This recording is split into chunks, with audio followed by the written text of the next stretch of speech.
না বললে বিশ্বাসই করবেন না, এই কোপ্তাটা কি দিয়ে তৈরি। এই রেসিপিটা আমি তৈরি করেছি কাঁঠালের বীজ দিয়ে। প্রথমে কাঁঠালের বীজ সেদ্ধ করে নিয়েছি।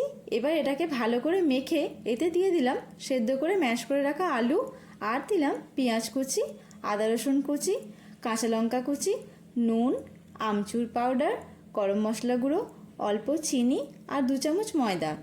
এবার সব কিছু ভালো করে মেখে নিলাম।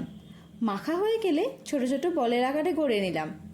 তারপর কড়াইয়ে তেল গরম করে কোপ্তাগুলো দিয়ে উল্টে পাল্টে লাল লাল করে ভেজে তুলে নিলাম। এবার ওই তেলেই গোটা গরম মশলা ফোড়ন দিয়ে পেঁয়াজ বাটা দিয়ে দিলাম।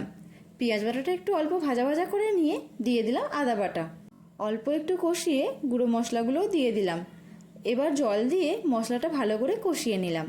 এই সময় পরিমাণ মতো নুনও দিয়ে দিলাম।